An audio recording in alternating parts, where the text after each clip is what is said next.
Ladies and gentlemen, please welcome Brian Ferry, Andy Mackay and Phil Manzanero. Roxy Music.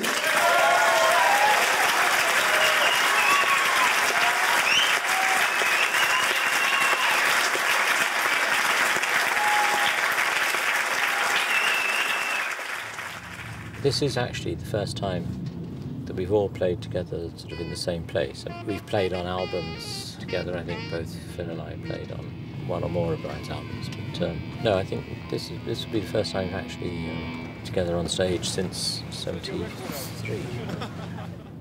No, 83, sorry, 83. And losing a decade there. These reunions don't always come off, you know, and I think this one really did. The audiences came out and they enjoyed it. And I think that was great. The audiences have been fabulous. We rehearsed a lot of songs. I suppose we must have rehearsed 30 or so. If someone had asked me to play the sax part out of Do the Strand, I probably would have forgotten what key it was in or what the notes were. But once we got together and started running stuff, it sort of tended to come back.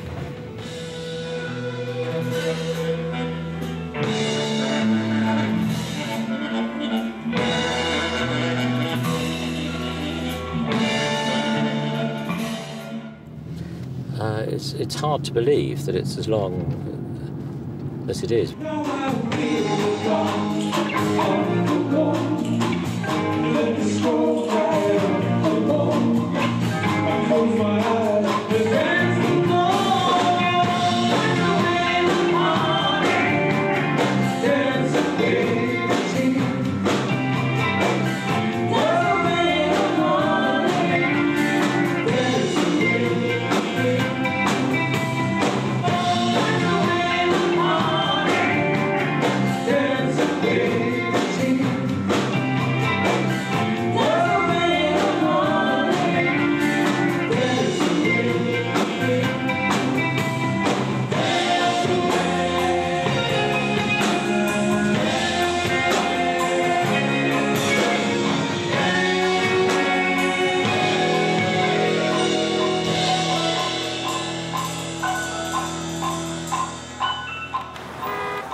Really, we're a London band. You know, we were formed in London, we rehearsed in London, we recorded all of our early albums in London, and Piccadilly we did the first album, Command Studios, which used to be your BBC studio. When you were recording that first album, did it feel like it was something special? Yeah, I mean, we were incredibly excited to be in the studio.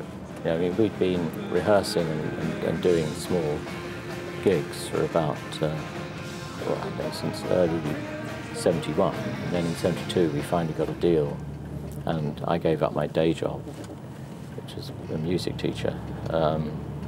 And half term, I actually didn't go back after the half term holiday. We went straight in the studio, and I mean, for us it was fantastic. That first album was said by some people to be the greatest album ever that could be made. Well, I wouldn't say that, but I mean, you know, we were very pleased with it, very excited about it, and the reactions were great. Because that didn't include Virginia Plain, which was our first single, which we recorded later that year. That kind of moved us from being, I suppose, a kind of art school band, you know, where we thought our audience was going to be more sort of serious-minded, to being a sort of mainstream pop act, really.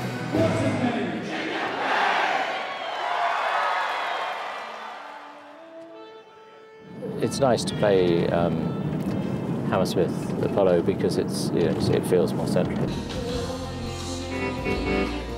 you give me some kick drum, please?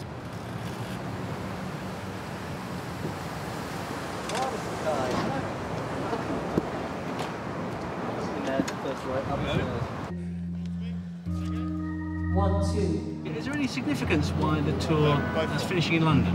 Well, it does seem quite appropriate, although I would miles prefer it finished in Barcelona, actually, for personal reasons, you know, being sort of a Latin-type person. And it was originally meant to finish in Barcelona, but I suppose it's quite appropriate. This is where it started.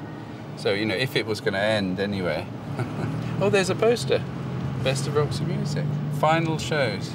Hammersmith. What are the differences between the last time you toured, whenever it was 18 years ago, and this time? Well, nearly all the other times, not even 18 years ago, but since 1972, you're always out promoting a new album, new material. You're playing half the old material, half new material to get people used to it, so that you're developing and building up a career. And we're not building a career. We're just going out and playing the music, really for the music's sake, which as a concept is correct. Roxy music were always memorable for the look of the band, and Tom Ford from Gucci recently said that you in particular, Brian, are his ultimate style icon. What's the new look of the band going to be? Gucci, of course. I'll check in the post next time. We haven't really decided what we're yet. You know, I appear with stuff.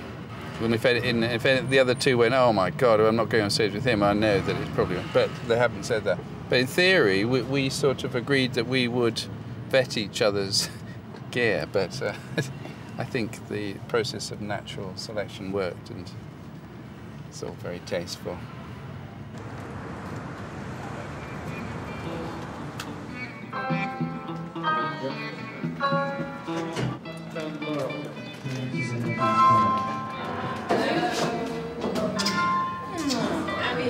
Hi, I'm sorry.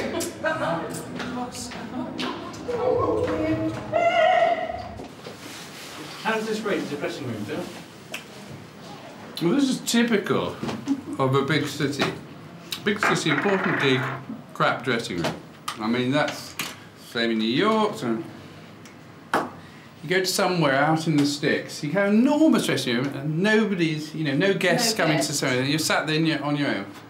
You come to London, unbelievable. You just can't get dressing rooms. 30 people in here. And do you have any riders, things that you have to have in here? This is right. You've got a carpet, you've got sofa, supposedly big enough to lie down, not that one. There should be Belgian chocolates, but oh no. Sainsbury's ginger shortbread. Well, I'm allergic to ginger shortbread. You want me to sign those and they're not for you, right? Not for me. No. Should get quite a lot for these on eBay.